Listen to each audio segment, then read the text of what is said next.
Break के बाद स्वागत है आपका न्यूज बुलेटिन में बात होगी चंदौली की, जहां आग से बचाव को लेकर जागरूकता अभियान चलाया गया। साथ ही बात होगी देवघर की, जहां जिला निर्वाचन पदाधिकारी सह उपायुक्त की अध्यक्षता में प्रेस वार्ता का किया गया आयोजन। और बताएंगे कैसे विंध्य पर्वत गुफा में स्थित मां तारा चंडी धाम परिसर में मां तारा चंडी महोत्सव का आयोजन किया गया। ऐसी तमाम खबरों पर हम करेंगे विस्तार से चर्चा।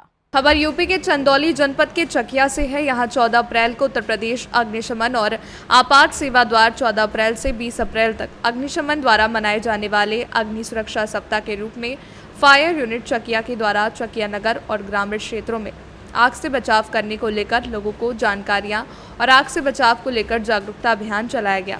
साथ ही आग से बचाव संबंधित पैम्पलेट वितरित कर लोगों को कहीं भी आग लगने पर बचाव को लेकर जागरूक किया गया। अभियान कार्यक्रम चलाया गया। यह अभियान 14 से 20 अप्रैल तक लगातार लोगों को जागरूक करने हेतु चलाया जाएगा। चंदौली से सी न्यूज संवाददाता मधु श्रीवास्तव की रिपोर्ट। आगामी लोकसभा चुनाव को लेकर जिला निर्वाचन पदाधिकारी सह उपायुक्त विशाल सागर की अध्यक्षता में शनिवार को स्मरणालय के सभागार में प्रेस वार्ता का आयोजन हुआ। इस दौरान उपायुक्त ने सभी मीडिया प्रतिनिधियों को संबोधित करते हुए कहा कि प्रेस वार्ता के माध्यम से आप सभी मीडिया बंधुओं के साथ मतदाताओं को निर्वाचन से जुड़ी जानकारियों से अवगत कराना। वहीं आगे उन्होंने कहा कि किसी भी चुनाव में मतदान करने के लिए मतदाता का नाम संबंधित मतदान केंद्र की मतदाता सूची में निबंधित होना अनिवार्य है। साथ ही स्वीप कोषांग के माध्यम से जिले में व्यापक प्रचार प्रसार के साथ blood donation camp, science tech के साथ पौधारोपण कार्यक्रम का आयोजन किया जाएगा, ताकि युवा मतदाताओं के साथ ज़्यादा से ज़्यादा मतदाताओं को जागरूक किया जा सके। इसके अलावा प्रेस वार्ता के दौरान जिला निर्वाचन पदाधिकारी सह उपायुक्त द्वारा जानकारी दी गई। इसके अलावा सभी मीडिया प्रतिनिधियों से आग्रह होगा कि आगामी लोकसभा आम चुनाव में आप सभी के सहयोग से मतदाताओं को जागरूक करते हुए 100% मतदान सुनिश्चित किया जा सके। इस दौरान उप विकास आयुक्त नवीन कुमार, उप निर्वाचन पदाधिकारी शैलेश कुमार सिंह, जिला जनसंपर्क पदाधिकारी राहुल कुमार भारती आदि मौजूद थे। सर, आज प्रेस कॉन्फ्रेंस का क्या उद्देश्य रहा और क्या देना चाहिए संदेश?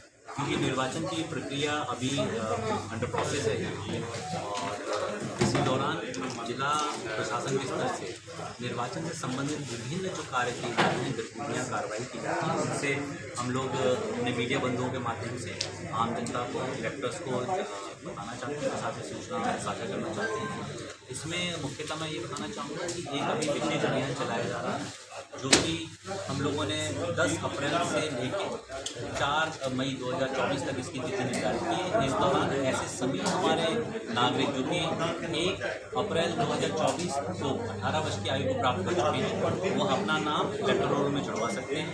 इसके लिए BLO के माध्यम से हम लोग फॉर्म भर सकते हैं। और दूसरा जो एक और मुख्य कार्य किया जा रहा है, वो है स्वीप के अंतर्गत विभिन्न प्रकार की गतिविधियाँ हम लोग कर रहे हैं। इसमें कि हमारा मेन टारगेट है कि जो फर्स्ट टाइम वोटर्स हैं, जो कि 18 वर्ष की आयु प्राप्ति हैं, 18-19 वर्ष की आयु वाले जो व्यक्ति हैं, उनको हम लोग टारगेट करें और उनको ये हम लोग जागरूक करें कि वो पोलिंग डे को बाहर आएँ, अपने घरों से बाहर निकलें और पोलिंग स्टेशन में जाके अपना मतदान करें। इसके साथ साथ हम ये भी बताना चाहेंगे कि हमारे जो भी पोलिंग पार्टीज़ हैं, जो पुलिस पर्सनल्स हैं, उनके लिए हम लोगों ने पोस्टर बैलेट की सुविधा को रखा है। तो पोस्टर बैलेट के माध्यम से वो भी अपने मताधिकार का प्रयोग कर सकते हैं।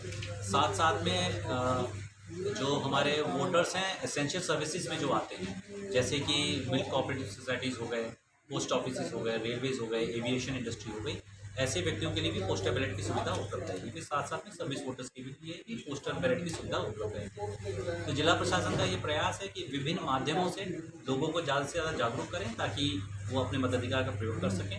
एक और चीज़ मैं बताना चाहूँगा कि भारत निर्वाचन आयोग के द्वारा विभिन्न प्लेटफॉर्म्स और ऐप्स डेवलप किए गए हैं, जिनके माध्यम से आम जनता अपने कैंडिडेट के बारे में जानकारी ले सकते हैं। एक है KYC, नो योर कैंडिडेट, जिसमें कि कैंडिडेट्स के जो क्रिमिनल एंटीसीडेंट्स हैं उनकी जानकारी मिल सकती है।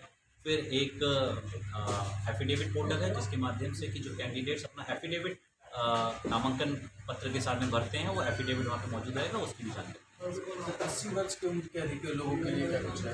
80 वर्ष के उम्र के लोगों के लिए अभी हम लोग ये होम वोटिंग का प्रोसेस इलेक्शन कमीशन के द्वारा स्टार्ट किया गया है। इसमें हमारा पहला प्रयास ये रहेगा कि हम लोग ये चाहते हैं कि क्योंकि ये डेमोक्रेसी का त्यौहार है, इसमें व्यक्ति निकलें, पोलिंग स्टेशन में स्वयं से जाके पोलिंग कर पाएँ। यदि वो स्वयं से नहीं जा पा रहे हैं तो जिला प्रशासन के स्तर से उनके लिए वाहन की सुविधा उपलब्ध करवाई जाती है। यदि उसके बावजूद उनको ये लगता है कि वो नहीं जाना चाहते हैं या जाने में असक्षम है, तो फिर उनके लिए भी होम वोटिंग की सुविधा उपलब्ध है। होम वोटिंग के लिए उनको फॉर्म भरना रहता है। फॉर्म भरने के पश्चात फिर हमारी पोलिंग टीम जाएगी, उनके घर पे पोलिंग टीम जाएगी और पूरी सीक्रेसी में वो अपने मताधिकार का प्रयोग कर सकते हैं। ये फॉर्म कहाँ अवेलेबल है? फॉर्म जो है वो BLO के माध्यम से अभी भिजवाया जा रहा है। तो ऐसे हमारे इलेक्टोरल रोल में जो हमारे ऐसे व्यक्ति हैं जिनकी 85 वर्ष से आयु सीमा ज़्यादा है, तो वहाँ पे BLO जा रहे हैं, उनको ये ऑप्शन दे रहे हैं कि यदि वो असक्षम है पोलिंग स्टेशन पे खुद आने में या वाहन से नहीं आ सकते हैं, तो उनको फॉर्म दिया जा रहा है। वो फॉर्म भर के फॉर्म को वापस करेंगे BLO के माध्यम से ही, और जब फॉर्म आ जाएगा तो उसके बाद फिर उनको होम वोटिंग। देवघर से सी न्यूज़ संवाददाता अरविंद यादव की रिपोर्ट। नर्मदा जिले में उत्तरवाहिनी मां नर्मदा की परिक्रमा करने के लिए आज रविवार के रोज छुट्टी के दिन बड़ी संख्या में परिक्रमावासी उमड़ पड़े। नर्मदा जिले में हाल चैत्र महीने के दरमियान उत्तरवाहिनी मां नर्मदा परिक्रमा चल रही है। नर्मदा परिक्रमा का उल्लेख वेदों और पुराणों में किया गया है। इस वजह से भक्तों में यह परिक्रमा को लेकर बड़ी श्रद्धा है। कहा जाता है कि 18 किलोमीटर उत्तरी नर्मदा परिक्रमा करने से बड़ी परिक्रमा का फल मिलता है। जो भक्त 3 वर्ष से अधिक का समय की बड़ी परिक्रमा नहीं कर सकते हैं, वो ये छोटी परिक्रमा करते हैं। हाल ये परिक्रमा करने के लिए देश के कोने कोने से हजारों श्रद्धालु आ रहे हैं। ये परिक्रमा करने के लिए आज रविवार के रोज छुट्टी के दिन जैसे जन सैलाब उमड़ पड़ा हो, ऐसे लाखों श्रद्धालु नर्मदा परिक्रमा करने के लिए उमड़ पड़े थे। नर्मदा परिक्रमा रूट पर भक्तों को चलने के लिए रास्ते की, छावकी के मंडप की, पीने के लिए पानी की और आरोग्य सुविधा भी व्यवस्था उपलब्ध करवाई गई है। पिछली रोज शनिवार रात्रि से बड़ी संख्या में परिक्रमावासी नर्मदा जिले में आ पहुंचे थे। ये भक्तों के लिए परिक्रमा मार्ग पर अनेक आश्रम उपलब्ध हैं। साथ ही तिलकवाड़ा के सेवा भावी लोगों की ओर से भी निस्वार्थ भाव निःशुल्क सेवा दी जा रही है। तिलकवाड़ा माणिकेश्वर मंदिर पर ये भक्तों के लिए चाय नाश्ते के लिए रात्रि दरमियान भोजन के साथ ही आराम करने की व्यवस्था की गई है। ये परिक्रमावासी नर्मदा परिक्रमा करते हुए मणि नागेश्वर पर आ रहे हैं और गरबा घूमकर मां नर्मदा की भक्ति में लीन हो रहे हैं। मां नर्मदाजीની ઉત્તરવાહિની પરિક્રમા ચાલી રહી છે તો ખૂબ જ મોટી સંખ્યામાં શ્રદ્ધાળુઓ આવી રહ્યા છે। આજે રજાનો દિવસ હોવાથી ખૂબ જ મોટી સંખ્યામાં શ્રદ્ધાળુઓ હતા અને અહીં મણિ નાગેશ્વર મંદિર ખાતે અમે સેવા આપી રહ્યા છે તે ખૂબ જ મોટી સંખ્યામાં શ્રદ્ધાળુઓએ એનો લાભ લીધો હતો।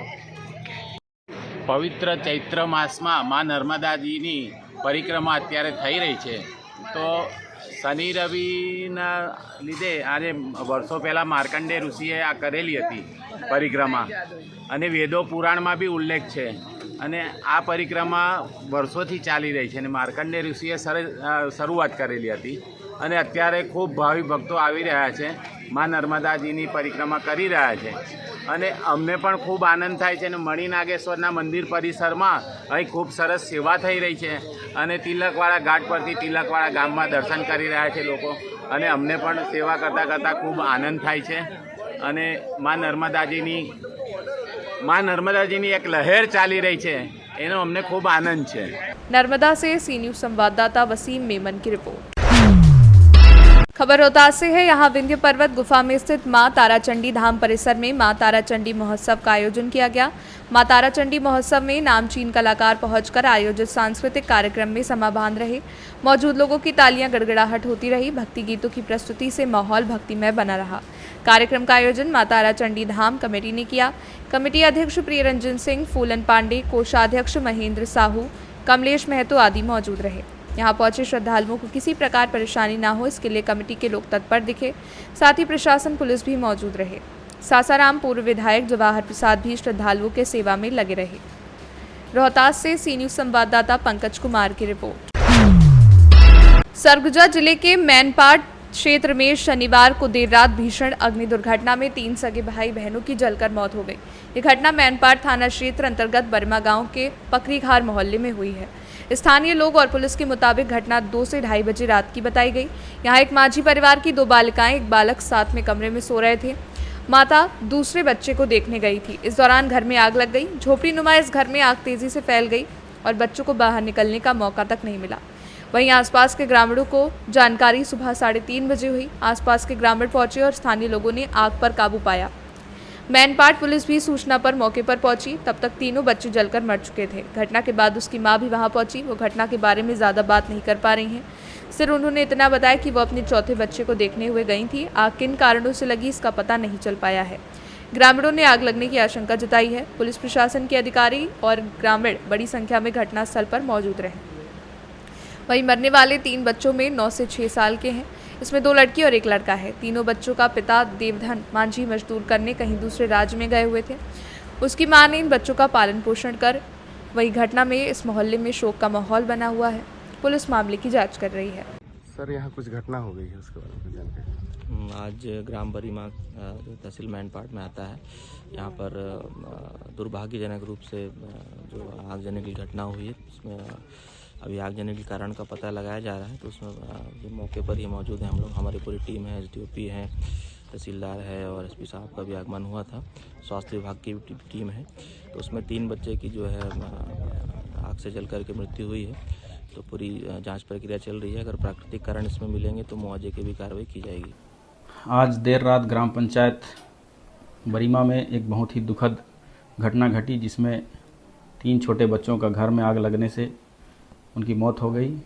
और क्योंकि जो घर के हालात थे, पता जैसे चल रहा है कि वो घास का बना हुआ था, और मैं मौके पर पहुंचा हुआ था। जांच टीम भी आई हुई है और ये घटना बहुत ही दुखद है। इस दुखद घड़ी में हम उनके परिवार के साथ संवेदना व्यक्त करते हैं। सरगुजा से सी न्यूज़ संवाददाता रिंकू सोनी की रिपोर्ट। फिलहाल के लिए न्यूज बुलेटिन में बस इतना ही। वक्त है एक छोटे से ब्रेक का। ब्रेक के उस पार हम आपको और भी तमाम बड़ी खबरों से करवाएंगे रूबरू।